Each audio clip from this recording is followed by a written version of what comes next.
Arnoldo Cuellar, ¿cómo estás, Arnoldo? Buenas tardes. Hola, Julio, muy bien, muchas gracias. ¿Cómo están? ¿Cómo estás, Diana? Saludos a nivel de cancha, Arnoldo Cuellar. Ahorita platicamos a ver si algo viste de los partidos recientes que nos vas diciendo. Diana Fuentes, ¿cómo estás? Buenas tardes. Hola, Julio. Hola, Arnoldo. Pues muy bien, muchas gracias. Aquí también ya presente. Perfecto, gracias, Diana. Arnoldo, ¿qué te va pareciendo relevante? Acaba de terminar, bueno, ya hace un rato, el partido entre Egipto y Argentina, que parecía de pronto que Egipto daba el campanazo y quedaba 2-0, que iba avanzando, pero claro, pues Messi es Messi, su genialidad. Argentina sigue siendo un gran equipo y finalmente terminó 3-2. Pero ¿qué te va pareciendo relevante en este repaso que hacemos semana tras semana de estos temas mundialistas, Arnoldo? Pues siempre con la ayuda de los árbitros, ¿no? Porque esa Sí. jugada rara donde anulan un gol por lo que pasó hace 5 minutos, pues sí me parece terrible, porque además vimos acciones como estas en todo el mundial. Hemos seguido viendo faules que no se marcan, etcétera, pero cuando ocurre un gol contra Argentina, entonces sí se revisa.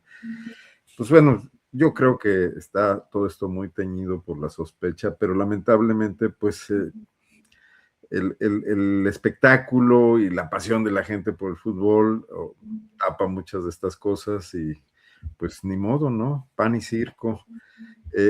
Yo sí quisiera comentar que me parece en el tema de la selección mexicana y la derrota ante Inglaterra, la deficiencia que tenemos de la crítica desde los medios, periodística, sobre el trabajo del fútbol mexicano como institución, ¿no?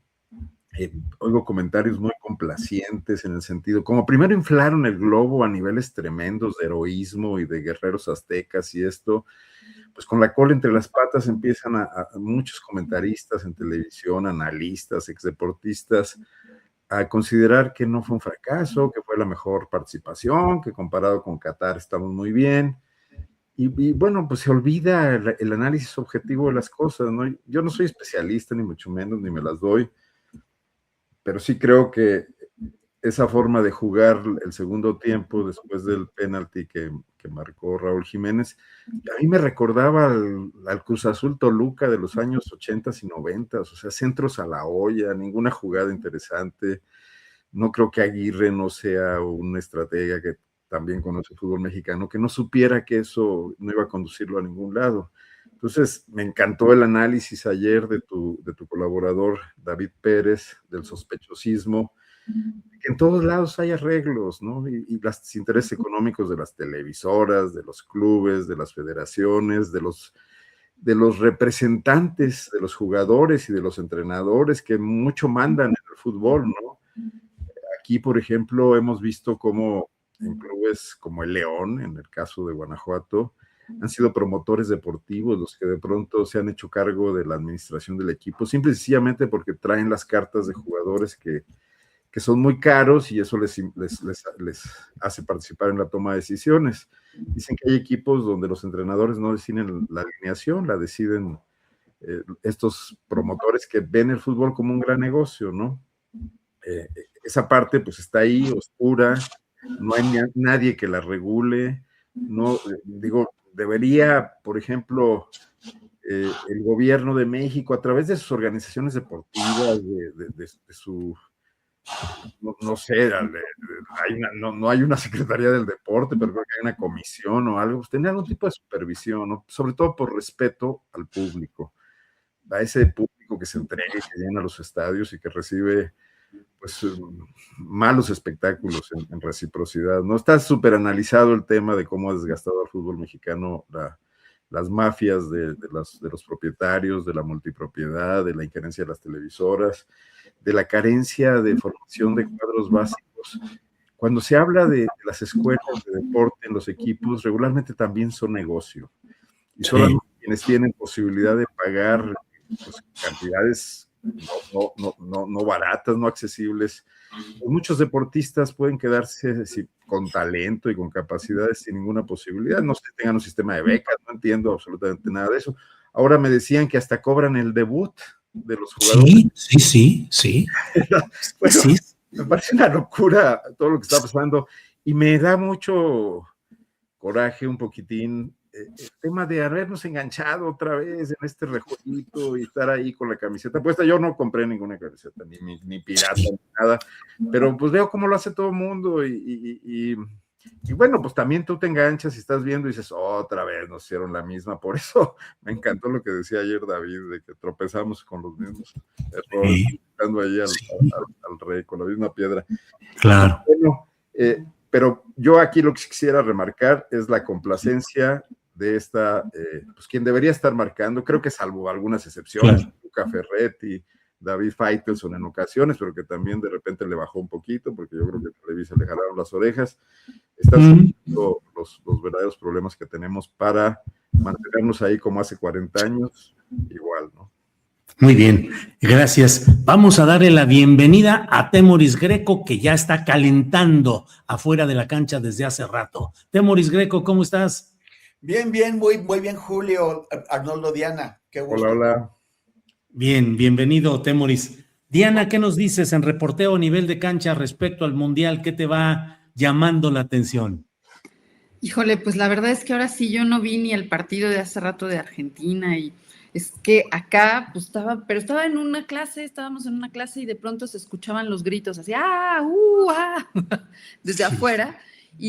Pero bueno, sí es interesante, la verdad, debo decir que la mayoría sí le iba a Egipto y no a Argentina, porque hubo la sensación, yo que no sé, si Arnoldo dice que no sabe de fútbol, ahorita acaba de dar una clase magistral frente a mí. Sí.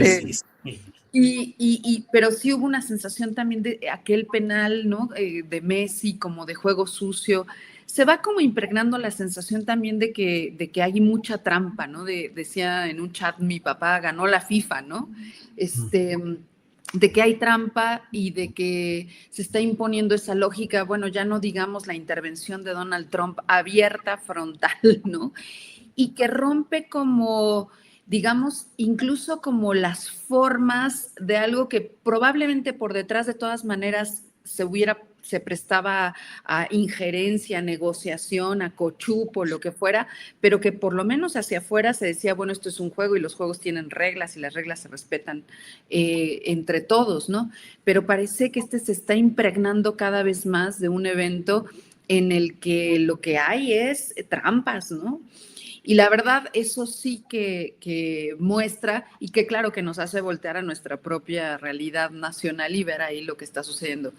Se mezcla con lo otro, se mezcla con también la fascinación que produce el deporte, se mezcla con la fiesta, se mezcla con el ver también, pues de pronto un buen partido de fútbol, pues sí está bueno, ¿no? Ver selecciones que avanzan y que hacen cosas extraordinarias. Hay una mezcla de todo eso, pero creo que la sensación de que acá el cochupo, la negociación, la injerencia tan bruta y el negocio finalmente va impregnándolo todo y además lo hace con un cinismo que se vuelve evidente. Pero bueno, eso es hasta ahorita yo ya un poco distante del tema. Bien, Diana. Pues mira, la verdad es que ya está lleno el ambiente de memes, de caricaturas, de todo. Y uno de los personajes ha sido el joven Mora, tan joven y tan presente en todo esto. Miren, yo encontré esta imagen, doy el crédito, ahí dice que es de Camino Nómada. Vean ustedes, Morita después del Mundial. Dibuja lo que hiciste en tus vacaciones. Y él le pone ahí la copa, Raúl, Morita, Quiñones. Dice, fui al Mundial con la selección mexicana y ayudé a Raúl y Quiñones a meter los goles. Bueno, pues todo lo que hay en torno a este joven jugador que además se habla ya de que va a algún club europeo. Temoris, tu reseña futbolera, por favor. No necesariamente logística, táctica, técnica, sino lo que te parezca relevante de lo que va pasando. Pues qué bueno que Bélgica puso en su lugar a Estados Unidos y a Donald Trump con un contundente 4-1. Creo que de los tres países anfitriones, casi estoy seguro, porque creo que a Canadá no le fue tan mal. O sea, Estados Unidos es el que salió peor parado. Sí. Y ha sido pues el más arrogante, sobre todo a través de su presidente, no necesariamente de sus jugadores. pero es lo que tenía que hacer. Pero también, ¿qué es lo que se hace cuando hay este descaro? O sea, antes de este partido, antes de conocer el resultado, porque no lo vi, estaba pensando, bueno, la Federación Europea o la UEFA, la Unión Europea de Fútbol Asociación, hizo una protesta porque llama al presidente de Estados Unidos y el presidente de la FIFA, que es un tipo arrogante, prepotente, corrupto, pero a la hora de lamer suelas, pues es bastante experto. Corre y a ver, ¿qué quiere, señor presidente? Que le quitemos la tarjeta roja al jugador, se la quitamos, ¿qué más quiere? Dígame qué quiere, yo se lo doy. Con lo cual, pues todas esas ideas, nociones de deportivismo, de juego, ¿cómo es fair play, el juego honesto, juego libre? Bueno, sí, como honesto, desaparecen, no lo hay. La FIFA es un nido de corrupción. Pero bueno, ¿qué pasa? O sea, yo decía, las federaciones tendrían que decirle a la FIFA, ¿sabes qué? Se acaba el mundial. O sea, o por lo menos la europea. Es inaceptable este nivel de corrupción tan descarado. No, estoy escuchando lo que decía Arnoldo sobre el juego de Argentina y ese penalti o ese gol que se anuló por algo que había ocurrido mucho antes. O sea, es el descaro. Es el descaro. Ya se veía venir desde hace un montón de tiempo, ya sabíamos que es la FIFA, ¿no? También recordamos cómo Qatar compró votos y compró, bueno, o sea, cuántas cosas no han hecho corruptos estos señores. Pero ¿en qué momento se va a acabar? ¿En qué momento tiene que acabarse? Porque lo de Bélgica poniéndole un parón a Estados Unidos, pues estuvo muy bien, pero la ignominia está. Y todo lo demás ya venía aparejado, o sea, todos los abusos que han tenido que soportar muchas de las ciudades anfitrionas. Yo insisto en que aunque algunas personas de Santa Úrsula han sabido hacer negocio de eso, pues la comunidad en general muy grande se ha visto afectada y no hay compensaciones. La FIFA se dedica a hacer negocio y no hay ningún tipo de compensación para el público en general. Me parece inaceptable que de pronto se declaren que todo el mundo tiene que trabajar desde casa, que los niños no tienen que ir a la escuela. O sea, ¿como por qué? ¿Para que hagan su negocio y de esa forma tan corrupta?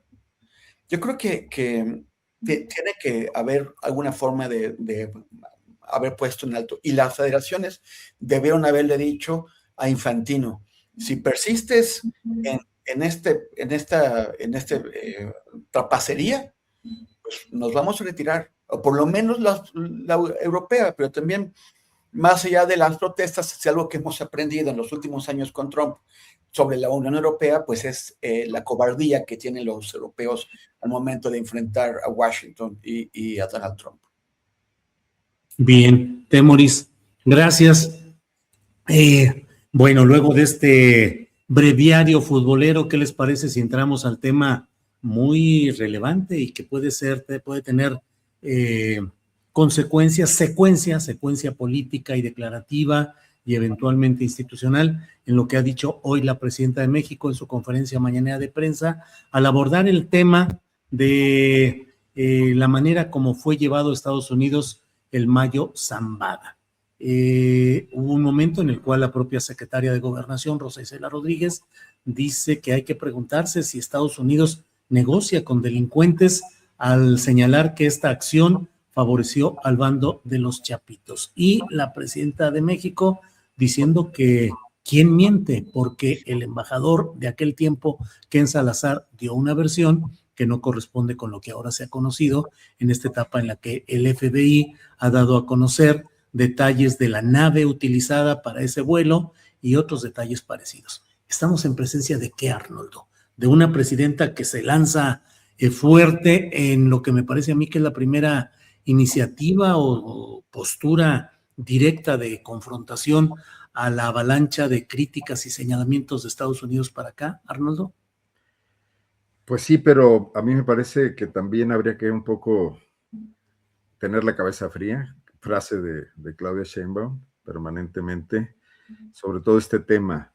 Porque, a ver, ¿de dónde partimos? De la filtración a un periodista que, bueno, pues, que es experto en narcotráfico y que tiene fuentes norteamericanas y que evidentemente pues le pasan esto, lo invitan a conocer el avión y le dan una exclusiva que es Luis Chaparro. Bueno, esto genera toda una serie de movimientos y de provocaciones, o sea, logran lo que quieren y utilizan a personajes, pues bueno, que dispuestos con la avidez de las exclusivas, que no son investigaciones, sino que son regalos, obsequios, pues de armar todo este ruido, ¿no? Jesús Esquivel lo mencionó con mucha claridad. El FBI puede estar hablando de la operación que ocurrió después de que aterrizaron en Santa Teresa.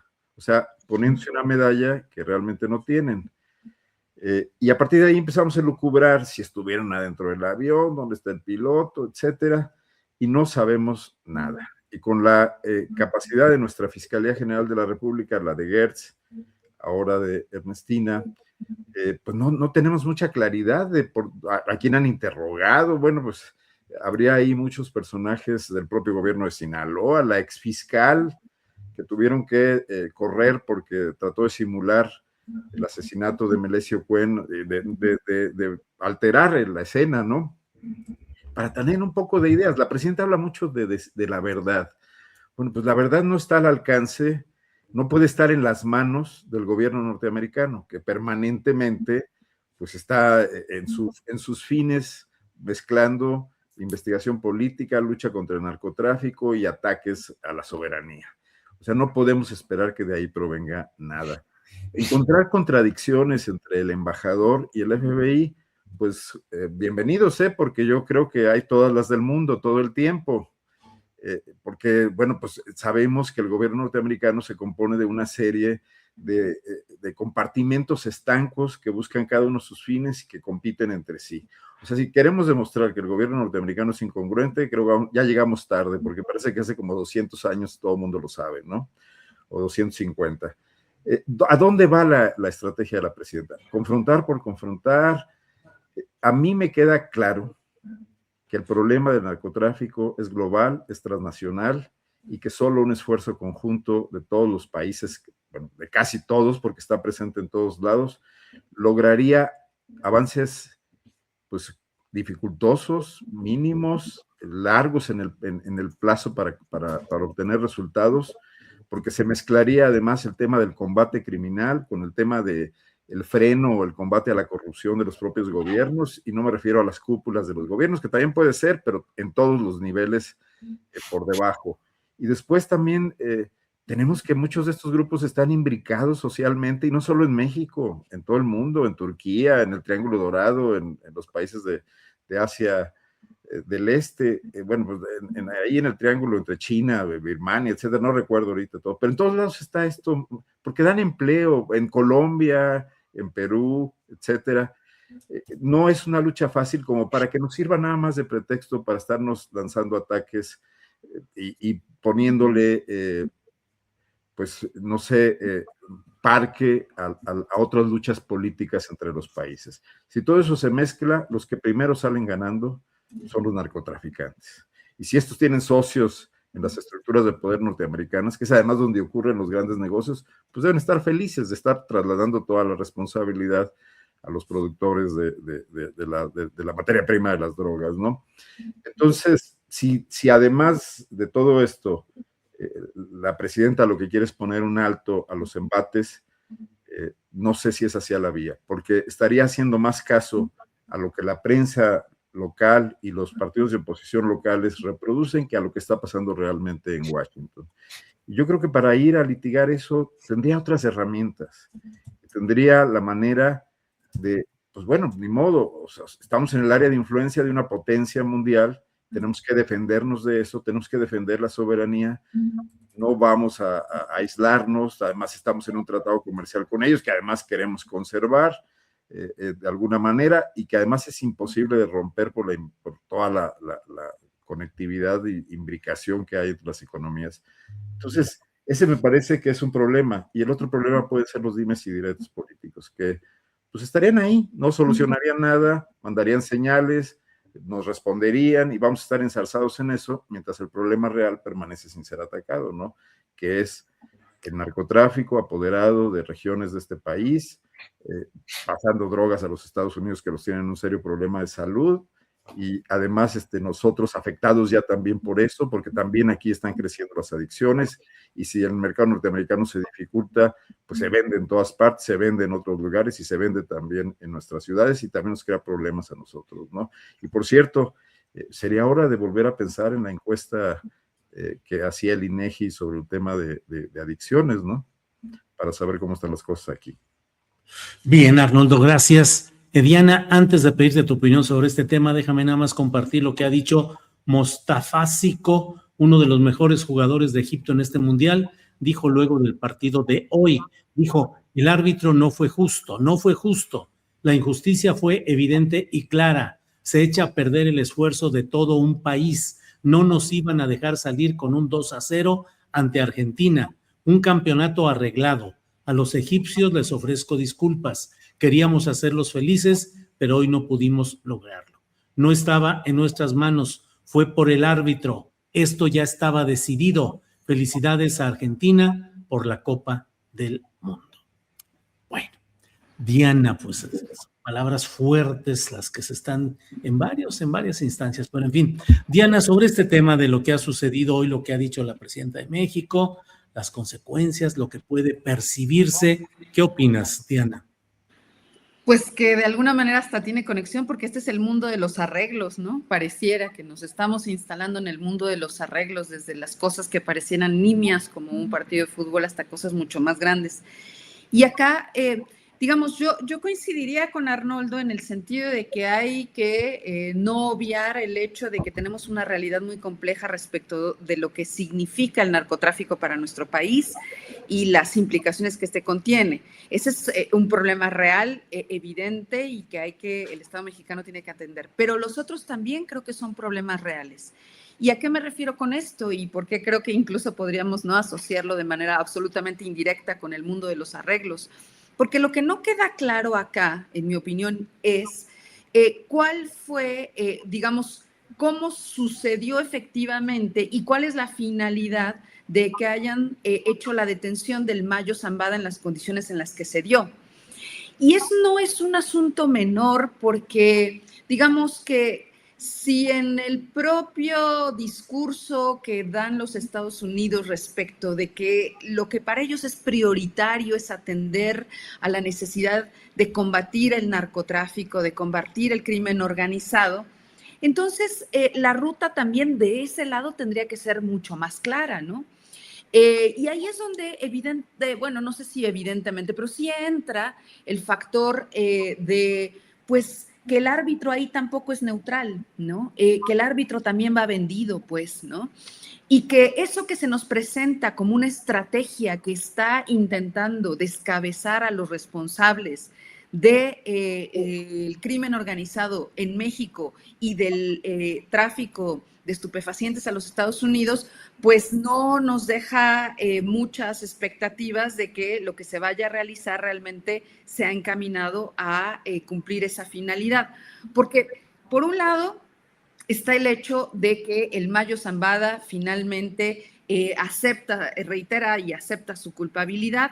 Y yo leía, ¿no? Notas relacionadas con esto sobre en qué medida podía ser el Mayo finalmente un informante, ¿no? En qué medida podía haber negociado o no, o puede negociar o no en función de la información que quiera darle a los Estados Unidos. Y entiendo que lo que tiene que suceder es que tuviera una condena, es decir, tiene que iniciarse ese proceso para que entonces él pueda establecer un nivel de negociación.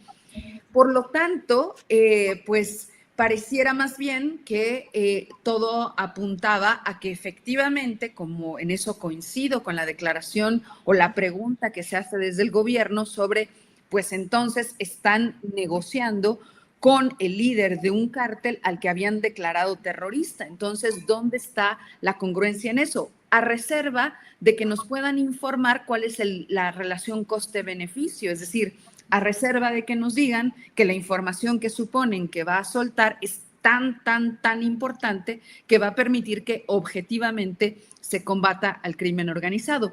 Y entonces ahí es donde yo creo que eso también es una realidad, el interés de los Estados Unidos por utilizar políticamente, ¿no?, su presunto combate al narcotráfico, tanto para las tensiones, para generar también tendencias al interior de la propia política de ese país como de la nuestra.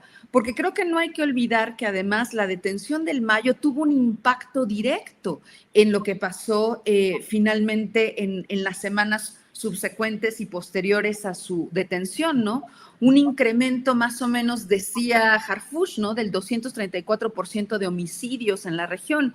Y entonces, digamos que el costo que contrajo para el Estado, que contrajo también en términos incluso del efecto político que se derivó de ello, para nuestro país es muy alto, independientemente de que uno esté de acuerdo o no con la política seguida por el gobierno de la 4T. Entonces, ya de suyo, para nosotros el resultado es bastante negativo, porque no por su detención ni por la lógica de descabezar algunos de estos cárteles hemos tenido una reducción que provenga como resultado de esa medida de los efectos que genera el crimen organizado, tanto en términos de homicidios como de tráfico de estupefacientes y todos los negocios relacionados a ello. Entonces, me parece que se están jugando realidades que todas participan del mismo asunto. Ahora, también es cierto que finalmente Ken Salazar sí dijo que no había agencias involucradas en el asunto. Entonces, bueno, vamos a jugar limpio y entonces que nos aclaren. Están interviniendo las agencias y además, con el antecedente ya que tenemos de los meses inmediatos anteriores, ¿qué agentes, qué mandos medios, qué políticos, qué... y aquí sí podríamos decir, pues, de todos los partidos, de todos los colores, pero ¿quiénes están colaborando con esas agencias de los Estados Unidos, ya sea permitiéndoles pasar, estableciendo acuerdos, entregándoles gente? Eso se necesita esclarecer, porque de otra manera se vuelve inverosímil la idea de que realmente estamos ante una posibilidad de establecer incluso una estrategia de colaboración México-Estados Unidos que redunde efectivamente en el combate a la delincuencia organizada y a los efectos que esta contrae, ¿no? Bien, Diana, gracias. Temoris, por favor, tu punto de vista sobre este tema. Yo quisiera, Julio, echarme un poquito hacia atrás para ver las cosas en una perspectiva un poquito más grande. Porque lo que estoy observando, pues, o lo que estamos observando es que la presidenta está elevando el tono de voz y está haciéndose un poquito más, adoptando una postura un poquito más fuerte, de mayor firmeza frente a Estados Unidos. Está esta idea de que Trump anda distraído, está del otro lado del mundo y no se ha dicho en Estados Unidos. No tiene, es que la cosa que tenemos enfrente, el reto no es solamente Donald Trump. Donald Trump lo encabeza, pero él anda en mil asuntos. A quien realmente tenemos enfrente es a un conjunto de políticos criminales, mafiosos de extrema derecha, que en este caso están encabezados por el secretario de Estado de Estados Unidos, que es Marco Rubio, un hombre que no solamente es de ultraderecha, que tiene la mirada puesta en América Latina por su origen cubano. De hecho, habla bastante bien español, o sea, como cubano, pero además que siendo parte de ese exilio cubano que lleva 60 años o sí, más de 60 años intentando o esperando el momento de que caiga el régimen castrista, es un exilio que odia a México. Odia a México porque es el único país que jamás ha roto relaciones y que en muchas ocasiones ha ayudado a Cuba. Marco Rubio es un enemigo de México y quisiera intervenir en México. Hay que recordar también que las intervenciones que ha venido haciendo Estados Unidos en procesos electorales en toda América Latina, algunas descaradas, otras no tanto, y también en Europa, pues son operadas por el Departamento de Estado, que encabeza ¿quién? Marco Rubio. Tenemos un proceso en puerta. Les ha ido increíblemente bien. Han logrado prácticamente todo lo que han querido en América Latina, si bien en Perú y en Colombia apenas de panzazo, pero están viendo Brasil y están viendo México, que son los mayores, las joyas de la corona. Si logran pintar de su color esos dos países, serán los más felices y habrá sido un gran éxito para Marco Rubio y para su cohorte de criminales de extrema derecha. Entonces, hay este discurso amenazante. Todo el tiempo están diciendo que se van a venir a matar a México. De pronto, hasta Trump parece el policía bueno, mientras otros funcionarios, no solamente Marco Rubio, también de los de Seguridad Nacional y otros, son los policías malos que se la pasan hablando de cómo quieren intervenir en México. El elevar el tono, a mí me parece que es también una forma de la presidenta de empezar, o bueno, no de empezar, de enviar un mensaje que ya ha venido enviando, de decir, no nos vamos a dejar. Hay que recordar que Donald Trump no respeta a los débiles. Los débiles, los lemezuelas, los entreguistas, como Gianni Infantino, pero también tantos otros gobernantes del mundo, los pisotea. Lo que respeta es la fuerza. Lo que respeta es la firmeza. Y yo creo que por ahí va el mensaje que está enviando Claudia Sheinbaum, es no nos vamos a dejar pisotear, no nos vamos a dejar aplastar. Queremos tener una buena relación, pero si nos empujan, va a haber una respuesta. Vamos a ver de qué tamaño es esa respuesta, pero veo esto también en ese contexto. También porque efectivamente van a tener con esta colaboración que puede haber entre el Mayo Zambada y otros de los que les enviamos para generar instrumentos, herramientas de presión contra México y contra su gobierno. Vivimos una época muy difícil para el mundo, pero también para México. A veces parece que es como una isla en cuanto a los fenómenos políticos que están, esta ola de extrema derecha en el mundo, pero no siempre necesitan un movimiento de extrema derecha indígena, local, nativo, sino que también pueden introducirlo desde afuera. Entonces, a mí me parece que tenemos que estar muy atentos a eso y con esa lectura entiendo esta elevación del tono que está haciendo la presidenta.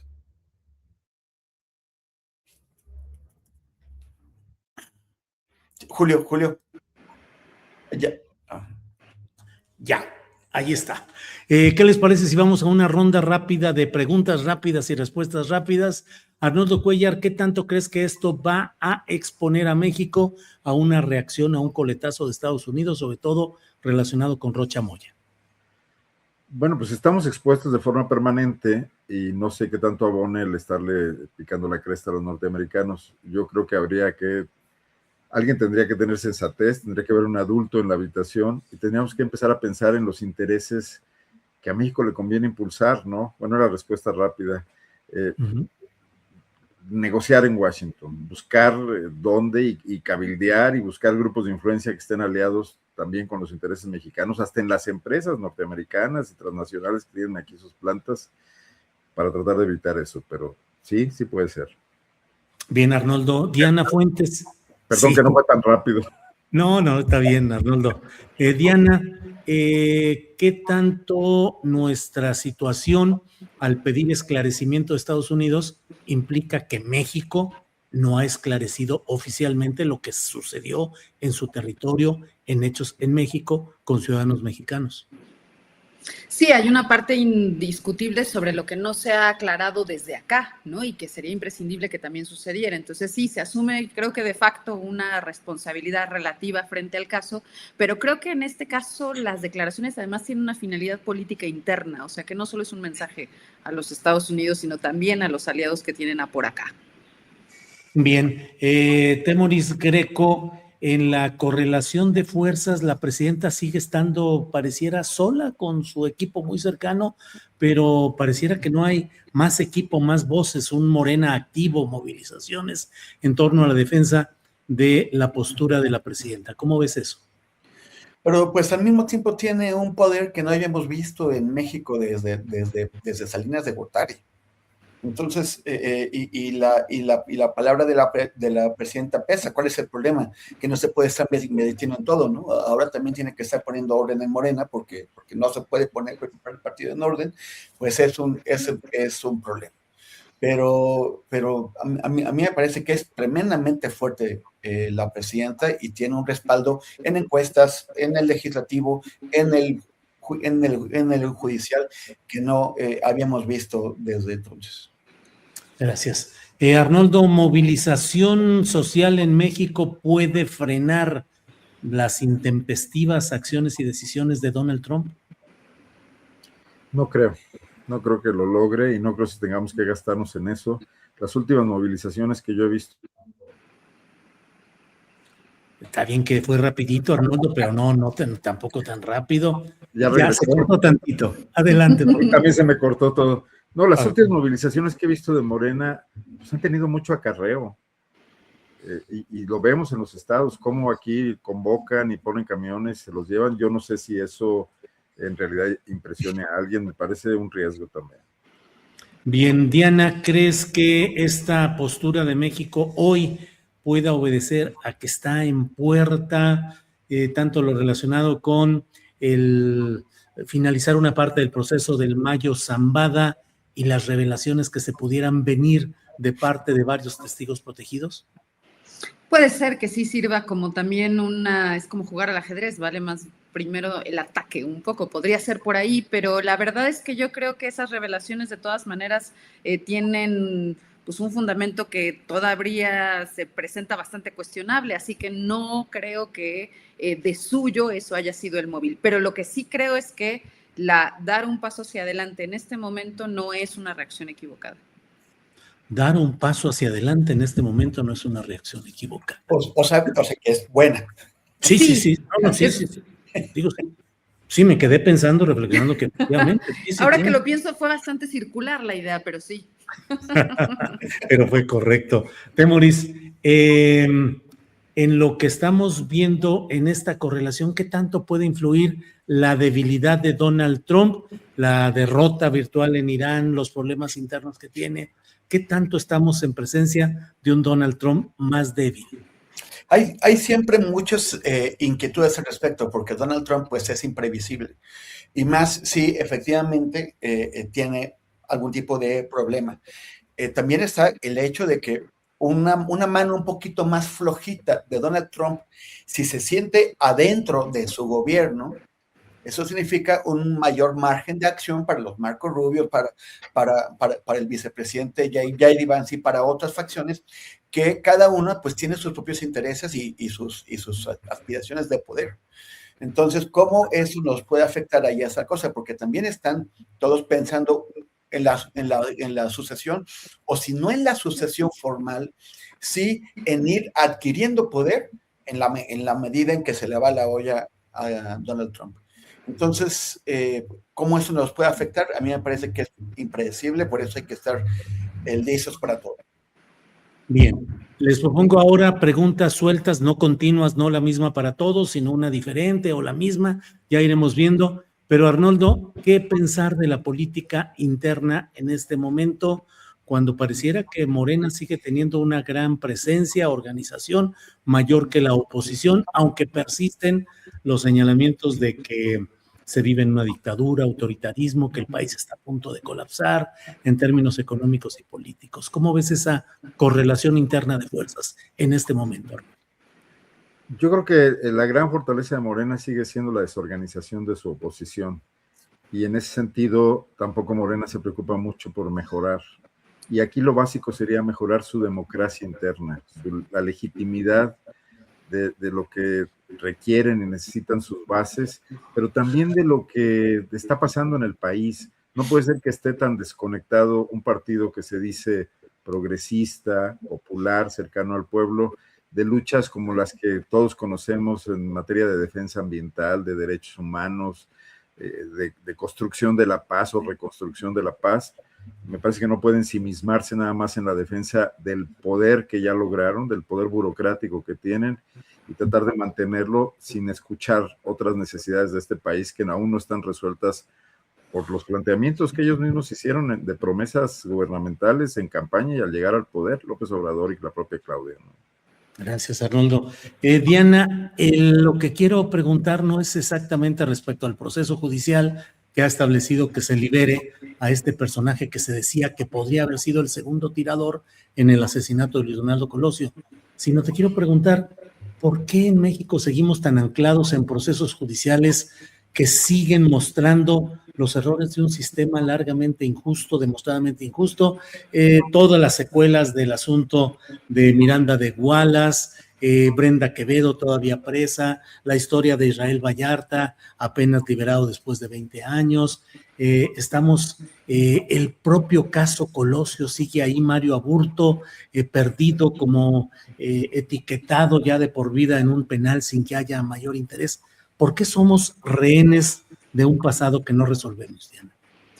Qué pregunta más difícil me tocó, pero es cierto, la palabra rehén me gusta porque, mira, yo he estado recientemente estudiando un poco la historia reciente del sistema político mexicano y me impresiona la infraestructura tan compleja que generó para que no hubiera posibilidad efectiva de que se diera un flujo de una vida democrática mucho más popular y mucho más sólida y mucho más solvente. Y creo que esto está relacionado con el sistema también judicial y con la justicia en el país.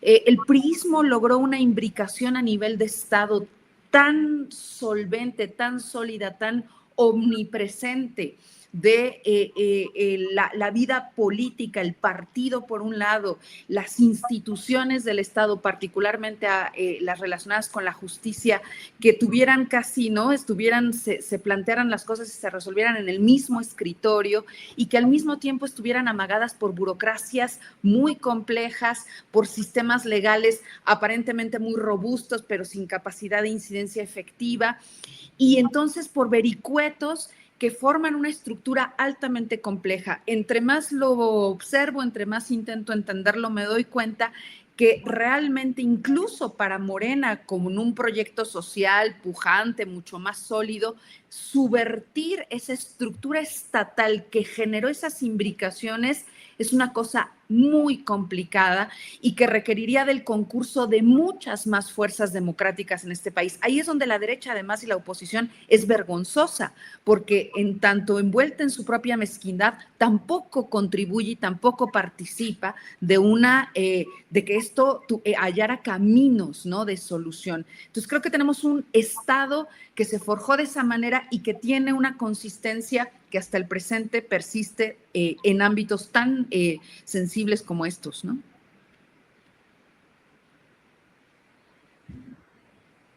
Ya, ahí voy.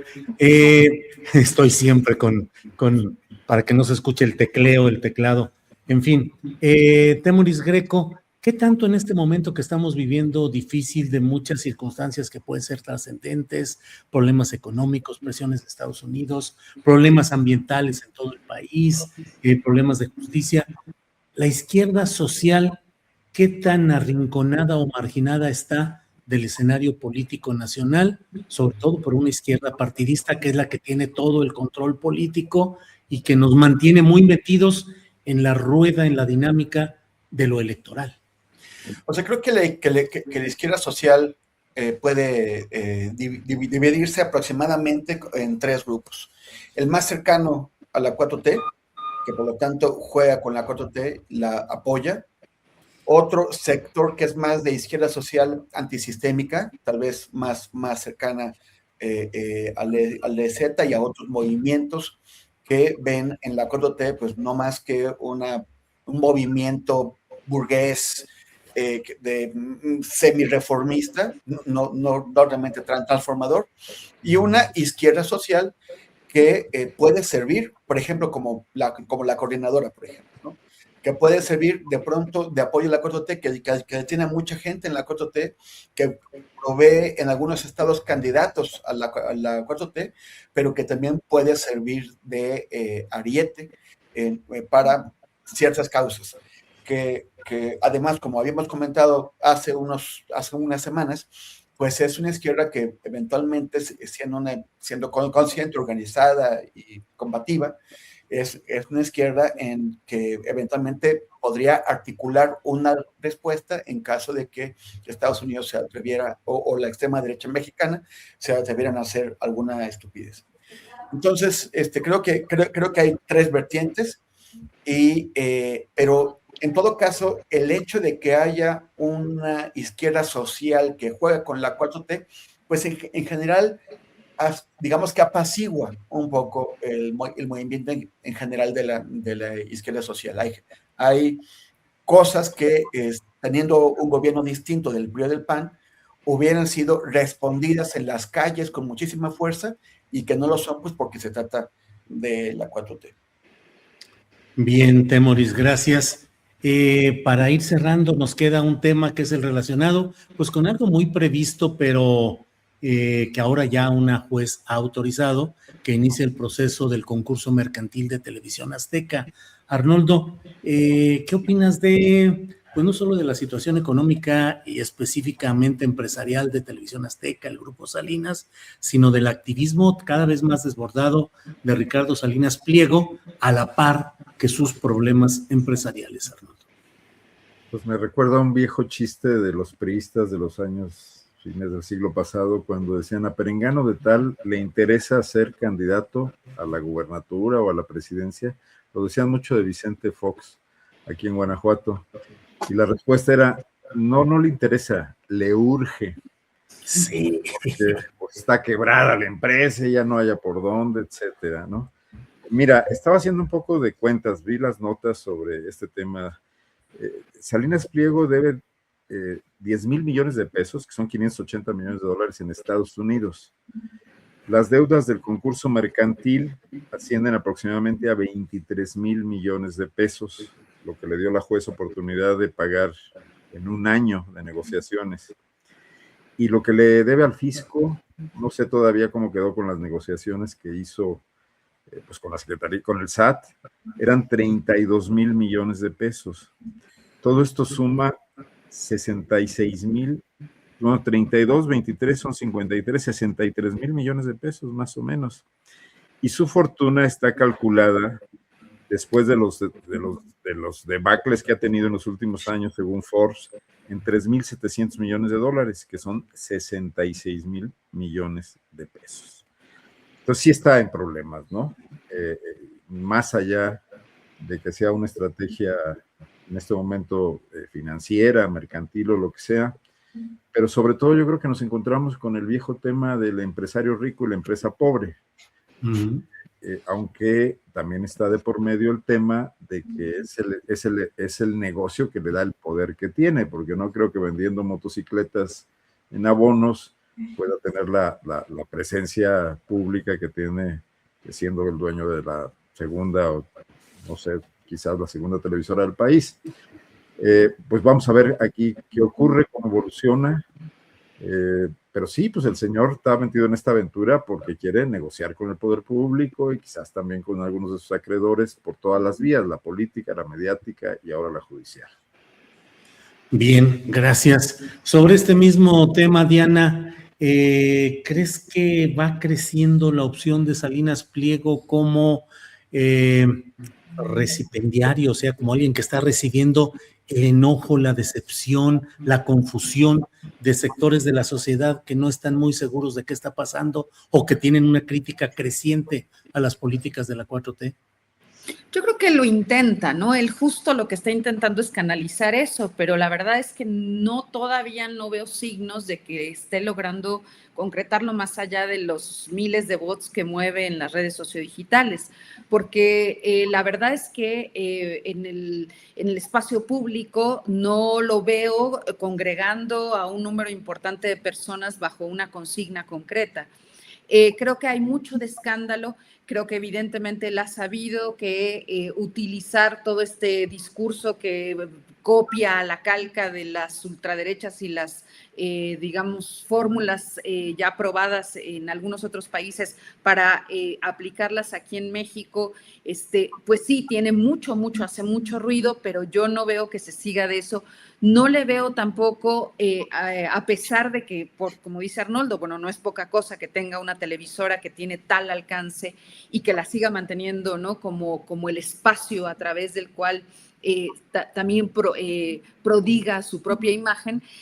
Creo que a pesar de ello, no tiene posibilidades de concretar una fuerza política territorial en tanto no logre una asociación duradera con algunos sectores de la oposición que sí que tienen esa posibilidad, ¿no? Entonces, la verdad aún no lo veo, y además creo que a eso se va a sumar el hecho de que incluso en ese discurso supuestamente contestatario que utiliza, la verdad no le viene bien hablar del beneficio personal y del empresario exitoso cuando lo que se está revelando es que, pues, la verdad es un capitalista de cuarta, o sea, es un capitalista bastante mediocre, ¿no? Porque ahora resulta que lo que tiene son un montón de deudas a un montón de acreedores, entre ellos a varios bancos. Por lo tanto, creo que eso no va a beneficiar esa intencionalidad que sí ha procurado al menos, ¿no? Bien, Diana, gracias. Sobre el tema, Temoris, ¿qué opinas de Salinas Pliego, sus aspiraciones políticas y sus cuitas empresariales? Qué bueno que es que como primero dijiste, ¿qué opinas de Salinas Pliego? Luego hiciste una pausita y luego ya seguiste. Yo qué bueno que no me preguntes solo sobre Salinas Pliego, porque en este programa es horario. No te aguantes. De todos modos, suelta lo que sea, adelante. A mí me preocupa entre muchas cosas, pero una de ellas es que los jueces en Estados Unidos y los acreedores de Salinas Pliego en Estados Unidos, pues están hartos de las maniobras que hace Salinas Pliego para no pagarles. Y una de ellas, hasta el año pasado, fue emplear a unos jueces corruptos para que lo ampararan aquí, aceptaran sus pretextos y sus inventos para no pagar en Estados Unidos. Eso hace corresponsable a México de los impagos de Estados Unidos, porque hay un sistema judicial mexicano que por corrupción o por lo que sea está amparando a Salinas Pliego para no pagar en Estados Unidos. Y a donde se estaban yendo los acreedores con la ayuda del juez era entonces exigirle a México el pago de los más de $500 millones que debe ese señor. ¿Y por qué nosotros vamos a pagar las deudas del corrupto? ¿Por qué de nuestros impuestos tenemos que pagar sus deudas en lugar de que eso se vayan a donde más se necesita en México? Entonces, eso se paró porque el cambio de jueces permitió que se cayera, que la Suprema Corte tumbara sus recursos, pero ahora está el concurso mercantil aceptado por una jueza en México. Entonces, ahí es donde entran mis dudas. Sí, otra vez el sistema judicial mexicano está amparando esto, porque parece que sí tiene derecho a ello. Lo que me preocupa es que vaya a ser interpretado en Estados Unidos, donde no tienen por qué observar los detalles. Lo que ven es que nuevamente su cobro está siendo impedido por una decisión de México, que es de su sistema judicial. Me preocupa que otra vez nos vayan a querer cobrar ese dinero a nosotros. Independientemente de eso, no, lo que le vayan a cobrar a Televisión Azteca no necesariamente se lo cobran a Salinas Pliego. Él es accionista, es el principal accionista, pero hay otros accionistas con quienes va a compartir el golpe. Yo sí espero que todos los que tengan que cobrarle le cobren, y ojalá que él también pagara algunas de las que debe por su corrupción, por cómo ha golpeado el país. Pero bueno, hijo, imagínense que en el mejor de los casos se quedara con $1,000 millones nada más o menos. Pobrecito, va a tener que vender su yate. Bueno, así como que pobre niño rico que todavía va a tener con que dar lata un rato. Bien, Temoris, gracias. Bueno, vamos a... Lo puede comprar López Dóriga, que creo que lo suyo se hundió cuando el huracán. Pues a ver qué dice la señora Aramburu Zavala, la que quiso estafar López Dóriga, ¿no? Extorsionar. La esposa de López Dóriga, sí, así es. Bien, vamos a los postrecitos y déjenme en esta ocasión anotarme yo un pequeño postrecito para decir que ¿Perdón? Be my guest. Ahora que ya se puede hablar inglés porque ya perdimos con Inglaterra. Ya cambió, ya ahora no, sí. Al revés, no se puede. ¿Cómo? Don Arnoldo. No, solamente para decirles que hay una movilización policíaca bastante peculiar afuera de la Embajada de Alemania en México. Está de visita un ministro, el ministro del Ambiente precisamente de Alemania, y hay una protesta de ambientalistas que están denunciando el financiamiento de Alemania para la planta de amoníaco en la bahía de Huira. No podemos poner los videos porque son de Televisa, de N+, que tiene uno de ellos y otro del Heraldo de México, pero siguen las protestas. En este caso, ahí es una desproporcionada presencia de elementos policíacos en relación con los ambientalistas que van en son pacífico, y además, pues no es tampoco una gran movilización, pero así están las cosas, y que continúa allá en Topolobampo, en Sinaloa, continúan las movilizaciones. Este fin de semana hubo un rally de varios kilómetros de vehículos, camionetas, autos, motocicletas. Ya Topolobampo y Los Mochis tiene 20 kilómetros de distancia, entonces hicieron ese rally ahí a lo largo de esa carretera. En fin, es solamente eso. Arnoldo, disculpa que Topolobampicé. Me das pie a mi postre, porque yo creo que escuchando lo que planteaba Temoris de la izquierda social, hay otra, aparte de las tres que él mencionó, está esta que defiende derechos por todo el país, que tiene una agenda diversa, que son defensores de la tierra, de derechos ambientales, de derechos humanos también, de derecho a la libertad de expresión, que se moviliza y se desmoviliza conforme van ocurriendo los acontecimientos en las diferentes realidades del país, y ahí está, por ejemplo, la que tú mencionas, pero está en Guanajuato la que se opone a la construcción de un acueducto desde la presa Solís hasta León, etcétera, y de la que no está cerca hasta ahora la 4T ni el gobierno de Claudia Sheinbaum. Yo quisiera decir que si yo me pondría más de lado, y ojalá Morena y la 4T también estuvieran de quienes pintarrajearon la camioneta de Cuauhtémoc Blanco y no del exfutbolista, por ejemplo, ¿no? Y ya nada más para cerrar, decir que extrañamos mucho a María Dolores Martínez, que hoy no vino, que le vamos a poner falta porque hace muchísimo tiempo que está todos los días aquí en el chat, mandando muchos saludos, así que yo le envío saludos y espero que todo esté bien y que esté viendo el fútbol y por eso no se conectó. Y dos comentarios rápidos. Dice Verónica González, el señor Arnoldo es de derecha. Bueno, no respondo nada. Y dice M Segura 8824, Diana es la única que sabe. De acuerdo con los dos. De acuerdo, muy bien. Diana, por favor, postrecito. No sé, pero dudé del segundo a partir del primero, de la veracidad de validar el Son primero. distintos. Ya no sé la validación del segundo. Pero, bueno, yo también me sumo a los saludos a María Dolores.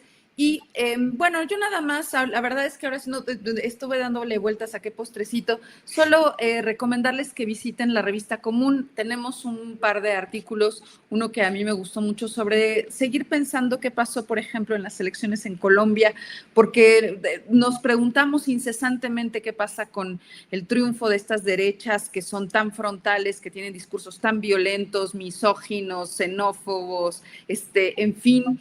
Y un poco reflexionar qué viene después para naciones como esta. También creo que nos es importante en nuestro país, en la perspectiva de también evaluar, sopesar, ¿no?, el peso específico que tienen personajes ahora mismo como Salinas Pliego, que además, pues después de esta nota, no sé, a reserva que ustedes hayan visto, pero en X estaba yo averiguando si dijo algo sobre lo que está pasando con el grupo Salinas y todo esto, y con TV Azteca.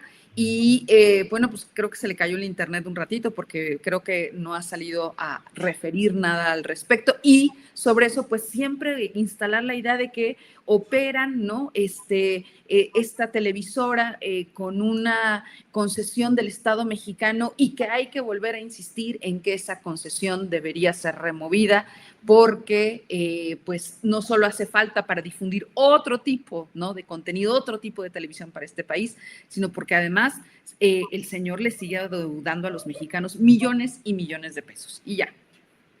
Y ya, muy bien, Diana. Vamos con Temoris para cerrar esta mesa con su postrecito. Temoris, por favor. Fíjate que hace un momento, Julio, que comentabas que hay un funcionario alemán de visita en México y hay una protesta del tema de la planta de amoníaco en Huira. Está pensando también pues en las que debe Alemania, que es un país pues muy problemático. Antes del genocidio nazi ya habían cometido un genocidio de 1904 a 1908. Hicieron un genocidio en el sudoeste de África, que entonces estaba ocupado por Alemania, y decidieron eliminar a dos pueblos, el pueblo herero y otro pueblo, que se me está yendo ahorita, pero cometieron matanzas espantosas ahí. Ese fue el primer genocidio. El segundo fue el genocidio nazi, y ahora están en su tercer genocidio como cómplices de Israel. Van 3 genocidios, uno con un Kaiser, luego uno con un Führer y ahora con un canciller. El gobierno que le pongas a Alemania se involucran en genocidios, ahora están siendo cómplices leales de Israel, no lo abandonan por nada y se justifican en que ya cometieron el genocidio anterior. El primero ni se acuerdan, como eran africanos, los alemanes ni se acuerdan de que cometieron el genocidio anterior. Pero dicen, es que pues hicimos un genocidio antes, ahora tenemos que apoyar el que hace Israel. Entonces también por eso ha habido varias protestas ya. Me entiendo que ha habido incluso actos públicos en donde no sé si es el mismo funcionario u otros, pero han sido confrontados porque Alemania es que no puede ser, o sea, en algún momento tienen que parar. Y lo otro también es muy grave.